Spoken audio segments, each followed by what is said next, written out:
Kita hari ini akan mendengarkan tentang doa Bapa kami. Doa yang sering diajarkan Tuhan Yesus. Amin. Nah, doa Bapa kami, saudara, ya, di Matius 6 ayat 9 katanya begini, saudara. Karena itu berdoalah demikian. Bapa kami yang di surga, dikuduskanlah namamu. Amin. Bapa kami yang di surga, dikuduskanlah nama. Bapak siapa, saudara? Bapak kami, saudara. Jadi kalau Bapak kami, siapa yang punya Bapak? Ya? Saya. Amin. Bapak saudara, Bapak saya. Kita sama-sama punya Bapak. Amin. Itu ingat, saudara. Itu Bapak kita bersama. Saudara, Tuhan Yesus itu menganjurkan, mengajarkan untuk memanggil Elohim itu, memanggil Allah itu dengan sebutan Bapa. Ya, Tuhan Yesus ya yang mengajarkan ya. Tetapi di perjanjian lama orang Israel memanggil Tuhan itu Elohim atau Adonai. Seperti memang kebiasaan orang Israel. Di perjanjian baru, Tuhan Yesus membuat suatu gebrakan. Ini gebrakan ini, saudara, aneh karena akan merusak tatanan ibadah orang Israel. Biasanya orang Israel panggil apa? Adonai, Elohim. Lalu Tuhan Yesus bilang begini, kalau engkau berdoa, doa gini, Bapak kami. Beda nggak itu, saudara? Beda. Haleluya. Siapa kita, saudara? Memanggil Elohim itu dengan sebutan Bapa. Kamu siapa? Kalau kita panggil dia Bapa, berarti kita adalah anaknya. Amin. Amin. Amin. Wah, ini salah satu bagaimana Tuhan Yesus itu, saudara, waktu dia di bumi mengerjakan tugasnya, banyak yang tidak suka karena ada beberapa pengajarannya itu sepertinya bertentangan. Dan seandainya saudara hidup pada zaman Tuhan Yesus ada di bumi, belum tentu saudara itu bisa 100% percaya. Bisa jadi saudara juga orang yang mengatakan bahwa Tuhan Yesus itu sesat. Kenapa? Ini berbeda dari kebiasaan. Kami biasa panggil Adonai. Kami biasa panggil Elohim. Kok jadi Bapak? Kayak Bapak di rumah.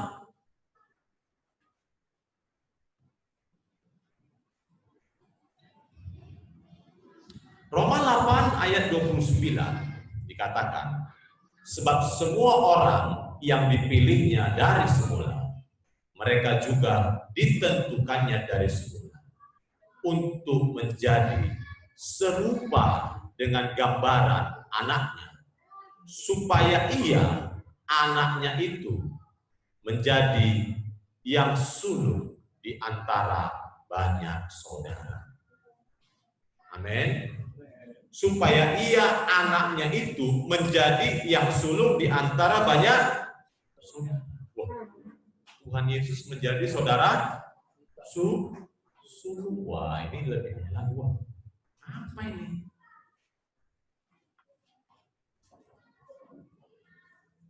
Siapa Yesus itu? Saudara sulung. Kalau orang Chinese bilang apa, saudara? Kakak tertua. Kakak pertama. Lalu siapa saudara-saudaranya yang banyak itu? Siapa saudara-saudara yang banyak itu? Rencana Bapa pada awalnya adalah supaya kita serupa dengan gambaran anaknya. Serupa dengan gambaran. Segambar dengan dan serupa dengan Tuhan Yesus. Jadi dalam hubungan kekerabatan itu, saudara, Ada kemiripan. Amin. Amin. Jadi kalau saudara itu ditentukan sebenarnya pada awalnya segambar dan serupa dengan Tuhan Yesus, harus ada kemiripan. Katakan kemiripan. Nah, saudara sekarang mirip nggak dengan Tuhan? Nah, mirip apanya yang mirip? Bukan hidungnya yang mirip, saudara ya. Kalau orang Timur Tengah pada zaman dulu, saudara, juga sekarang hidungnya mancung-mancung. Kalau saya nggak mungkin, saudara. Hidung saya mancung tapi ke dalam, saudara ya. Kita itu, saudara, diharapkan sesuai dengan gambaran Tuhan. Segambar dan serupa, memiliki kemiripan dalam apa, saudara? Sifat, tabiat, karakter. Baru bisa, saudara, satu saudara. Dan itu membutuhkan proses. Haleluya. Tujuan Bapa atas manusia. Apa tujuan Bapa atas manusia? Kejadian 1 ayat 26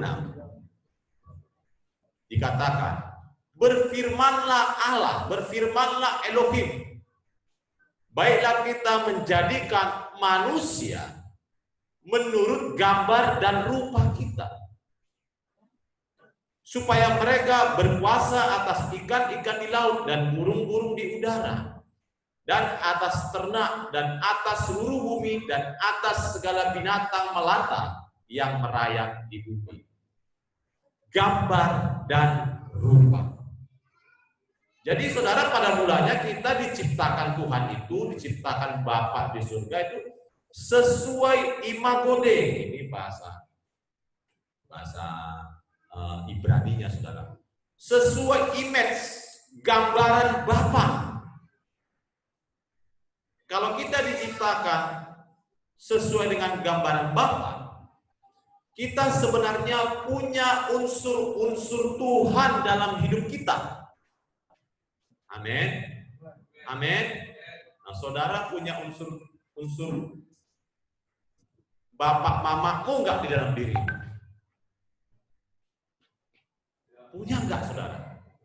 Pasti punya. Amin. Amin. Kegantengan bapak saya itu turun sama saya, saudara ya. Tapi sedikit, saudara. Ya, saudara langsung senang kali kalau saya dikatakan ganteng, saudara ya. Ganteng sedikit, saudara ya.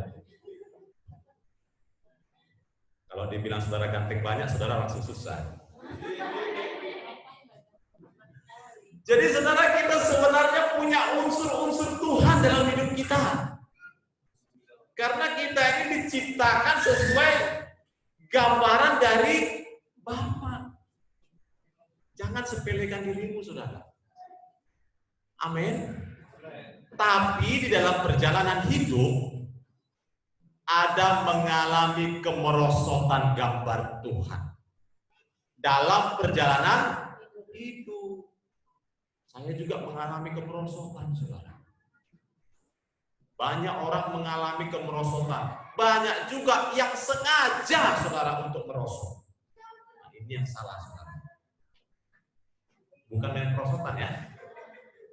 Merosot hidupnya, saudara, dalam perjalanan hidup. Akhirnya, saudara, manusia itu makin jauh dari Tuhan. Tak bisa lagi diperbaiki.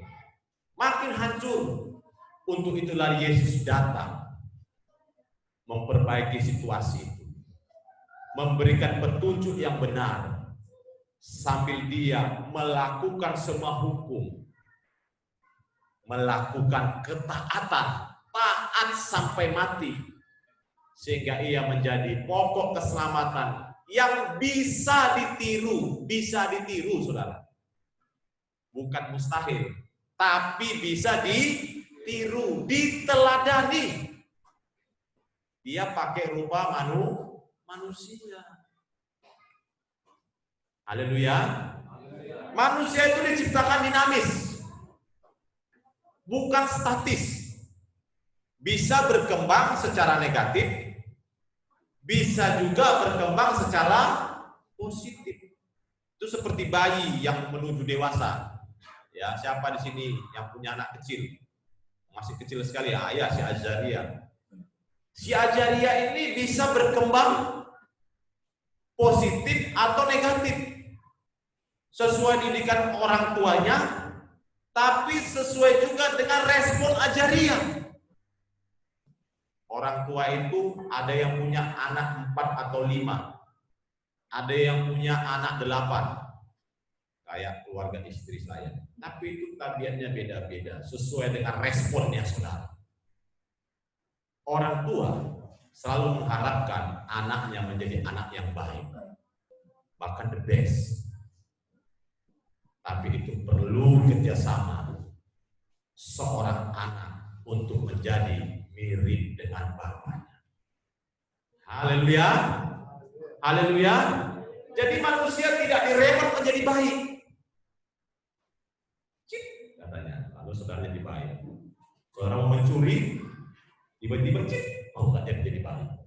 Tidak, saudara. Manusia punya kehendak bebas untuk bisa mengatur dirinya sendiri. Haleluya, haleluya. Kejadian 2 ayat 7 sampai 9. Sama-sama kita baca. 1, 2, 3. Ketika itulah Tuhan Elohim membentuk manusia itu dari debu tanah dan menghembuskan napas hidup ke dalam hidungnya. Demikianlah manusia itu menjadi makhluk yang hidup. Selanjutnya Tuhan Elohim membuat taman di Eden di sebelah timur. Disitulah ditempatkannya manusia yang dibentuknya. Ada kata menghembuskan nafas. Nafas apa saudara? Nafas hidup. Jadi ketika Tuhan itu membentuk Adam dan Hawa, Tuhan menghembuskan nafas hidup ke dalam hidupnya. Dari siapa itu keluar? Dari Tuhan. Bayangkan, Tuhan memberikan hidupnya kepada manusia. Lalu Tuhan Elohim menemukan berbagai pohon dari bumi yang menarik dan yang baik untuk dimakan buahnya, dan pohon kehidupan di tengah-tengah taman itu, serta pohon pengetahuan tentang yang baik dan yang jahat. Ketika Tuhan menghembuskan rohnya, itu seperti mendonorkan rohnya. Ya, inilah logika yang paling gampang ditangkap. Ketika Tuhan menghembuskan rohnya, didonorkannya rohnya, dibaginya rohnya. Haleluya. Dan dia memakai istilah dalam bahasa Ibrani menghembuskan roh, fayipa. Dia menghembuskan rohnya sendiri. Jadi saudara itu sebenarnya nggak bisa mati. Tidak bisa mati secara roh. Saudara itu kekal. Nanti saudara mati dipanggil Tuhan, fisiknya mati. Tapi rohnya tetap hidup. Cuma nanti rohnya dituntun kemana? Sesuai bagaimana engkau hidup di bumi, itulah nanti yang saudara pertanggungjawabkan di hari akhir. Saudara nggak akan bisa mati, saudara. Kekal. Masalahnya kekalnya di neraka atau di surga. Sama-sama kekal. Dan roh manusia itu dari Tuhan, bukan diciptakan. Tuhan memiliki apa, saudara? Kekekalan. Saudara diciptakan seperti Tuhan, memiliki apa? Kekekalan. Gak bisa mati. Secara fisik bisa mati, secara roh kita kekal. Nah, tubuh manusia dibentuk dari tanah. Jiwanya dan tubuhnya diciptakan oleh Tuhan. Dan penggeraknya adalah Roh Tuhan. Wah, luar biasa saudara. Kita ini punya unsur Tuhan dalam hidup kita. Haleluya. Haleluya. Haleluya. Tidak ada yang seperti manusia, saudara. Hewan tidak punya roh. Hewan cuma punya jiwa. Bisakah manusia hidup tanpa roh Bapa? Bisa. Tapi dia akan hidup seperti hewan. Tidak punya akal budi. Bisa saudara diciptakan seperti hewan. Tapi manusia itu segambar dengan Bapa. Haleluya. Haleluya, punya unsur Tuhan. Pengkhotbah 12 ayat 7 mengatakan, dan debu kembali menjadi tanah seperti semula, dan roh kembali kepada Elohim yang mengaruniakannya. Jadi saudara, nanti kalau kita mati, saudara meninggal, kita secara fisik kembali ke tanah. Tetapi secara roh kembali kepada Elohim. Arti kembalinya itu langsung saudara, bukan artinya langsung ke surga. Belum. Bukan langsung ke surga. Dituntun dulu sama Tuhan. Kemana? Ada pertanggungjawaban. Amin. Amin. Amin. Nah saudara, Yakobus 4 ayat 5 mengatakan, janganlah kamu menyangka bahwa kitab suci tanpa alasan berkata, sama-sama kita baca, roh yang ditempatkan Elohim di dalam diri kita, diingininya dengan cemburu. Sama-sama kita katakan, roh yang ditempatkan Elohim di dalam diri kita, diingininya dengan cemburu. Sudah diberikan, didonorkannya saudara, rohnya sama kita, tapi itu diingininya dengan cemburu. Artinya apa saudara? Dipantaunya, itu kan rohku, itu kan rohku. Sama nanti saudara, seperti mungkin ini contoh, saudara memberikan saya baju baru. Saudara kasih ini, Pak Peber ada, saya kasih baju baru. Nanti saudara suatu saat akan pantau-pantau baju yang kuberi itu dipakainya atau enggak. Betul nggak? Walaupun itu sudah menjadi milik saya, tapi saudara pantau itu nanti pakainya apa dipakai. Saudara menanti-nantikan kapan baju yang saudara beri itu saya pakai. Waktu saya pakai, apa respon saudara? Pakainya juga. Dan kasih satu lagi. Saudara kata ya. Lucu ya. Jangan mimpi kata maksudnya. Nah saudara, bayangkan seandainya saudara dalam keadaan kritis. Saudara dalam keadaan kritis mau meninggal dunia. Tanpa harapan, ya sudah di rumah sakit, di ICU, saudara ini sudah bakal mati lah. Tapi saudara, organ-organ saudara itu semuanya masih sehat.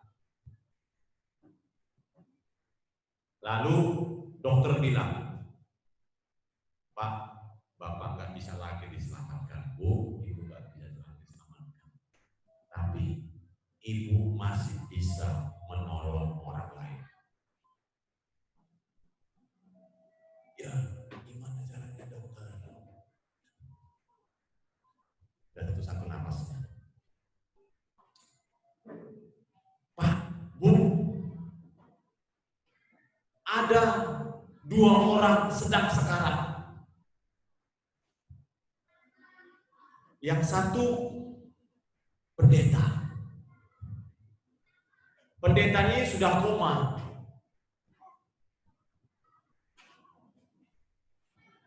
sudah mau meninggal, tapi masih bisa diselamatkan walaupun dia sekarat.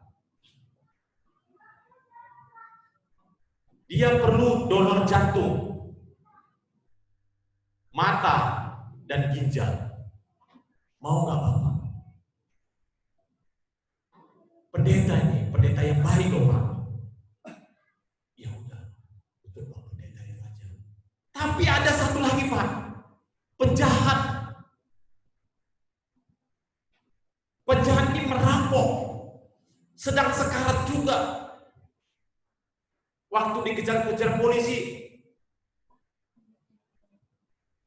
tabrakan, naik sepeda motor ditabrak, sekarat juga, parah, butuh juga jantung, butuh mata, butuh ginjal.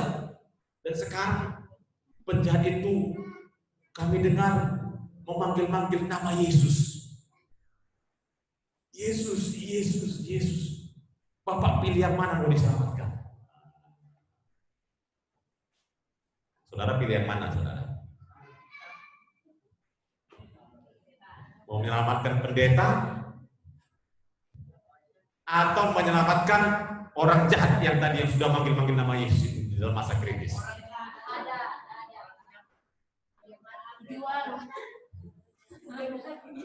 Siapa yang pilih menyelamatkan orang jahat?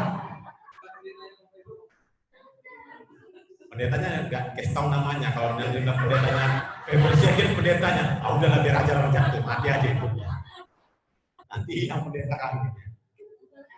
Siapa milih menyelamatkan orang jahat? Siapa milih menyelamatkan pendeta? Siapa yang memilih? Gak bisa, harus satu.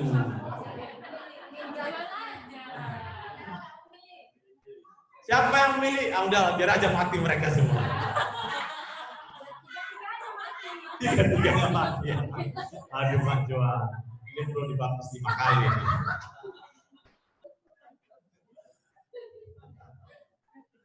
Aduh. Salahkah menyelamatkan pendeta? Tidak salah. Salahkah menyelamatkan orang yang jahat itu? Tidak salah. Sekarang keputusannya apa? Ada yang bilang, oke lah, Pak Pendeta itu baik. Kalaupun dia mati, kemungkinan besar masuk surganya. Jumpanya kami nanti. Tapi kalau orang jahat itu mati, udah gak ada lagi kesempatan. Aku mau berbakti, memberi dia kesempatan. Jadi saudara, mungkin ada yang memutuskan mendonor pada kriminal. Supaya apa? Apa harapan saudara? Tobat. Mudah-mudahan jantungku ini dokter kukasihkan, mataku ini kukasihkan, ginjalku ini kukasihkan. Semoga waktu dia pakai, dia terasa, langsung dia jadi pendeta. Itu harapan saudara. Jangkau banyak jiwa. Jadi saudara memutuskan mendonor pada kriminal tersebut dengan harapan si kriminal tersebut akan tersentuh hatinya saat dia mengetahui ada loh Pak, orang yang bermurah hati memberikan dia kesempatan kedua, memberikan Bapak kesempatan kedua.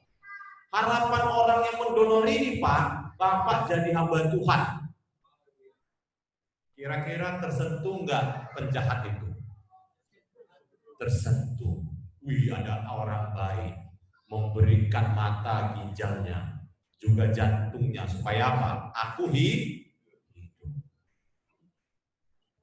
Si pendeta nggak saudara pilih, karena saudara yakin bahwa dia orang baik, nanti masuk surga, jadi nggak perlu lagi bertobat. Nah, saudara, ternyata kriminal tersebut setelah selamat malah melakukan kejahatan yang luar biasa. Tobatnya cuma di tempat tidur, saudara. Terima kasih Tuhan Yesus, terima kasih. Udah sehat? Oh, lebih parah, saudara ya. Lalu dia melakukan kejahatan yang luar biasa dengan organ donor yang saudara miliki. Dia membunuh dengan tangan donor. Dia mencuri, memperkosa. Lalu saudara ditunjukkan dari surga atau dari mana tempatnya, ditunjukkan sama Tuhan. Itulah penjahat yang kamu donorkan. Organ-organ tubuh. Sekarang dia hidup, lihatlah kehidupannya.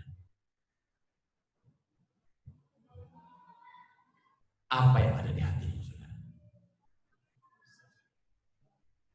Aduh. Kalau bisa Tuhan pamate, nyesalan, ambillah jalan nyawanya Tuhan. Wah, ini juga saudara. Merampok lebih banyak, merampok bank, merampok rumah orang, mencuri. Nyesal nggak saudara mendonornya? Nyesal. Lalu saudara ditunjukkan, inilah pendeta, keluarga pendeta yang baik tadi. Setelah pendetanya meninggal dan kehidupan keluarga yang tinggal mati oleh pendetanya, rupanya nampak sih saudara. Saudara lihat di tempat yang lain, pendetanya, keluarganya hancur dan berantakan. Anak-anaknya kecewa dengan Tuhan. Mana Tuhan itu? Mana Bapak kami dipanggil Tuhan? Tidak selamat. Udah banyak yang berdoa, berpuasa satu gereja, tapi Bapak kami mati. Lalu anak-anaknya marah sama Tuhan, menjadi kriminal dan stres. Lalu saudara lihat lagi, istri pendetanya jadi gila. Lalu jemaat tidak lagi datang ke gereja. Gereja menjadi kosong. Kira-kira bagaimana perasaan saudara melihat ini? Nyesal gak? Wah, hancur kali saudara. Kenapa lah Tuhan? Aduh, maunya tahu kian aku Tuhan. Lebih bagus gak usah hidup tadi penjahat tadi.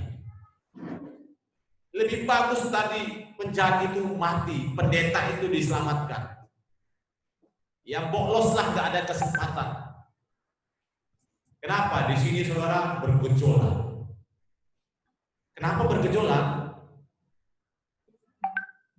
Karena jantungmu ada di situ, dipakai untuk ngapain saudara? Merampok.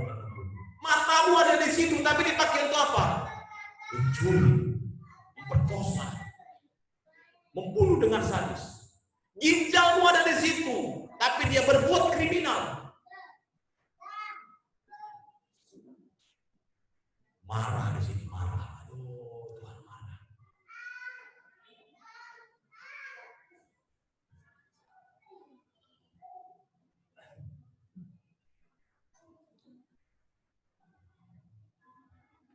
Saudara, kira-kira seperti itulah Tuhan menempatkan rohnya dalam hidupmu ketika hidup tidak sesuai dengan gambaran Tuhan Yesus. Haleluya. Haleluya.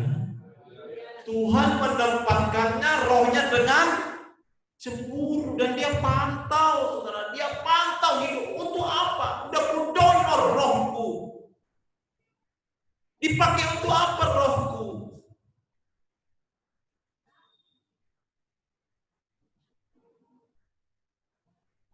Itulah perasaan Tuhan. Bagaimana engkau kecewa ketika harta milikmu dengan harapan besar, tapi tiba-tiba tidak dimanfaatkan dengan maksimal, malah disalahgunakan. Engkau begitu kecewa. Seandainya saudara kasih saya baju aja saudara, baju baru saudara yang saudara beli mahal di Irian, harganya mungkin 500.000. Biar apa? Harapan saudara apa?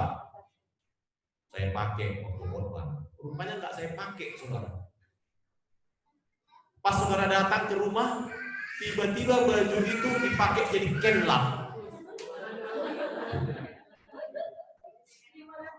500.000 500.000 saudara dibuat jadi kelak. Nggak sengajanya saudara, cuma karena terjatuh, ada yang basah, apa yang ada, udahlah bikin lap-lap sebelum dicuci. Tapi waktu saudara lihat, apa ini baju? Oke, mirip baju yang bekas itu.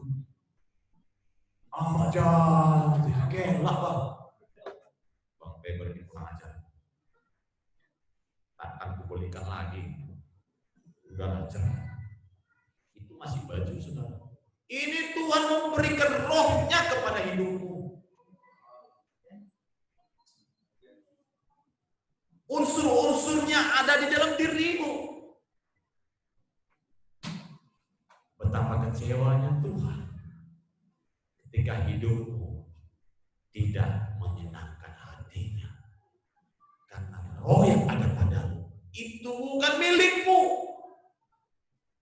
Didonor oleh Bapa di surga. Diharapkan engkau segambar dan serupa dengan Dia. Diharapkan engkau bertumbuh terus memakainya untuk kemuliaan Tuhan. Haleluya. Haleluya. Haleluya. Bapa itu pernah pilu dengan manusia. Kejadian 6 ayat 1 sampai 8. Ketika manusia itu mulai bertambah banyak jumlahnya di muka bumi, dan bagi mereka lahir anak-anak perempuan, maka anak-anak Elohim, keturunan Set, melihat bahwa anak-anak perempuan manusia, keturunan Kain itu cantik-cantik. Jadi saudara, anak-anak Allah itu banyak saudara ya. Dan manusia itu dikatakan anak-anak Allah. Nah, keturunan Set itu dikatakan anak Allah. Keturunan Kain dikatakan anak manusia. Kenapa? Hidup mereka jahat. Keturunan Kain itu jahat sekali. Lalu mereka mengambil istri dari antara perempuan-perempuan itu. Siapa saja yang disukai mereka. Nah, dari keturunan Set inilah saudara mulai orang memanggil nama Tuhan. Mulai ada pertobatan. Berfirmanlah Tuhan, rohku tidak akan selama-lamanya tinggal di dalam manusia. Karena manusia itu adalah daging, tetapi umurnya akan 120 tahun saja. Pada waktu itu orang-orang raksasa ada di bumi. Dan juga pada waktu sesudahnya, ketika anak-anak Elohim menghampiri anak-anak perempuan manusia. Dan perempuan-perempuan itu melahirkan anak bagi mereka. Inilah orang-orang yang gagah perkasa di zaman purbakala. Orang-orang yang ketika dilihat Tuhan bahwa kejahatan manusia besar di bumi dan bahwa segala kecenderungan hatinya selalu membuahkan kejahatan semata-mata, maka menyesallah Tuhan bahwa Ia telah menjadikan manusia di bumi, dan hal itu memilukan hatinya. Saudara, di atas sedih apa saudara? Kalau hati saudara sedih, ada lagi tingkatan di atas sedih. Itu namanya pilu. Seperti tersayat-sayat, sakit sekali. Dan Tuhan pernah mencapai dalam keadaan memilukan hatinya. Tingkat kekecewaan yang tinggi ketika manusia itu sangat-sangat berbuat jahat.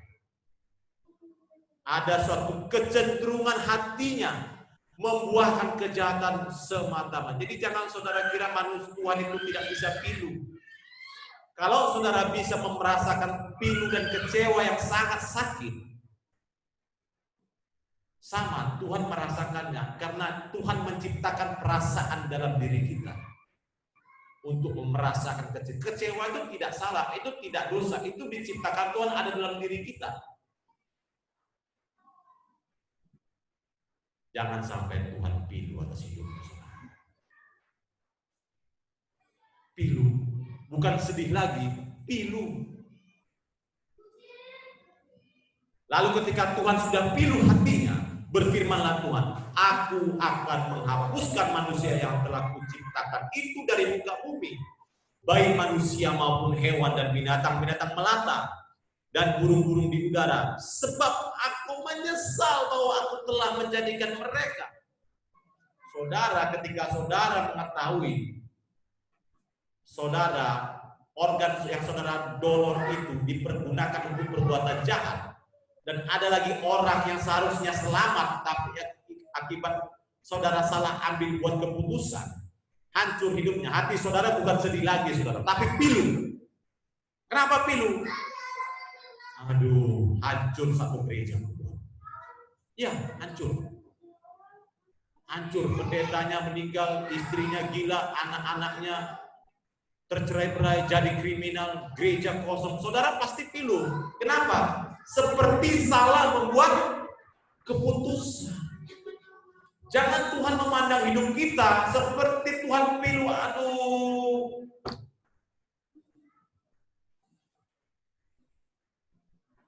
Pilu hatiku.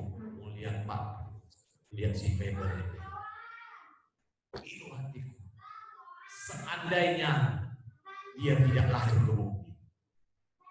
Itulah pilu. Hati-hati saudara dengan hidup. Amin. Amin. Amin. Amin. Usahakan hidupmu berkenan di hadapan Tuhan.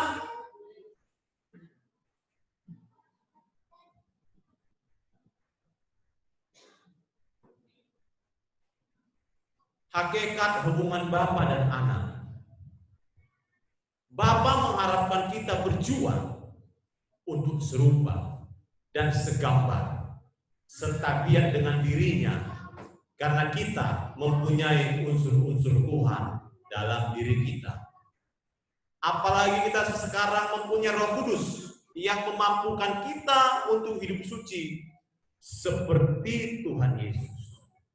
Kesamaan dan kesempurnaan itu adalah suatu kepastian, bukan kemustahilan.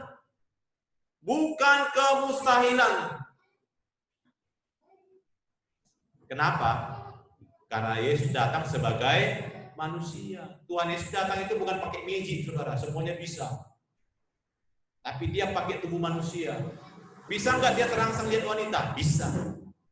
Bisa nggak dia tergoda, dia melihat ada ingin mencuri atau membunuh atau ada, semua bisa. Bisa nggak dia di hatinya ada terbersit membenci, Yudas yang akan mengkhianati? Pasti ada. Tapi dia menangani hidupnya saudara, mengalahkan dirinya sendiri. Bahkan ketika di Getsemani dia bilang gini, kalau boleh, biarlah cawan ini lalu. Itu berat sekali saudara. Hampir gak sanggup. Tapi arti hampir itu berarti bisa saudara. Amin. Amin. Amin. Jadi saudara, kesegambaran dengan Tuhan itu adalah suatu standar yang bisa kita capai. Masalahnya saudara mau berjuang atau enggak? Mau berjuang atau enggak? Apa responmu saudara? Responmu jangan saudara, udahlah, anak-anakku nggak bisa diharapkannya begininya, bantalnya anakku, kecewa aku, udahlah, apa aku sok paten kali, sok suci kali. Udahlah, istri begitu juga, nggak tobat-tobatnya istri. Udahlah, suami pun nggak tobat-tobat, ngapain lah, payah aku, capek aku. Udahlah, di gereja itu ada yang nggak pala suka aku. Saudara mengatasnamakan kesalahan orang untuk tanggung jawab karaktermu. Salah, saudara. Kesalahan orang, saudara tuntut untuk apa, saudara? Membela diri. Gak ada hubungannya, saudara. Itu tidak ada hubungan. Setiap orang akan bertanggung jawab atas hidupnya sendiri. Haleluya. Haleluya. Haleluya. Tanggung jawabmu sendiri, saudara. Bukan karena orang lain. Bukan karena situasi. Responmu yang tepat itulah menentukan perkenananmu di hadapan Tuhan. Haleluya. Haleluya. Haleluya. Bapa itu adalah Bapa kita bersama. Kita satu Bapa dengan Tuhan Yesus. Yesus yang sudah berjuang sebagai saudara sulung. Mari kita sama-sama berjuang untuk menjadi seperti Tuhan Yesus. Haleluya. Haleluya. Amin. Amin. Saudara, kita ini orang merdeka kan? Iya. Kita ini sekarang ini orang merdeka. Ini kita memperingati kemerdekaan. Bahwa kita ini orang merdeka. Merdeka, negara Indonesia merdeka. Tapi dalam Kristus juga kita merdeka. Merdeka dari apa, saudara? Merdeka dari tabiat dosa. Tapi cara merdeka kita berbeda dengan cara merdeka pejuang zaman dulu. Pejuang dengan zaman dulu, saudara, darah loh untuk merdeka itu. Kalau kita enggak, kita ini memperjuangkan, mempertahankan dan mengisi kemerdekaan. Haleluya. Yesus mati berdarah-darah. Kita enggak ada lagi yang kita korbankan sampai berdarah-darah. Waktunya singkat, saudara. Tidak terasa waktu berlalu. Udah berapa lama kau hidup, saudara? Semakin serupa Kristus atau semakin merosot? Kalau semakin merosot, ambil titik balik, saudara. Haleluya. Haleluya. Dulu saya pikir, saudara, saya bercita-cita, saudara, dulu bercita-cita ingin masuk kuliah. Supaya apa? Merdeka dari rumah. Waktu belajarlah sungguh-sungguh, semoga aku masuk UMPTN. Waktu lulus UMPTN, rasanya saya apa? Merdeka, merdeka. Saya akan ke Jogja, merdeka. Wah, seperti begitulah seperti. Wah, aku keluar dari rumah. Sepertinya rumah ini penjara, saudara. Menghukum cita-cita dan kreasi-kreasiku. Lalu saya merantau ke Jogja, merasakan sepertinya, wah, kemenangan. Udah sampai di Jogja, saudara, saya nggak sadar. Sama teman saya, ayo kita belanja. Ya, apa yang mau belanjakan? Sabun. Apalagi? Brus. Brus apa? Brus nyuci. Lalu apa lagi, saudara? Ember besar. Itu apa? Pakaian kotor. Waktu itu belum ada uang beli setrika. Setrika masih pinjam. Ya. Menikmati kelulusan masuk UGM. Lalu, saudara, baju sudah banyak. Harus dicuci. Ini hal terberat. Kenapa? Waktu di kisaran nggak pernah nyuci, saudara.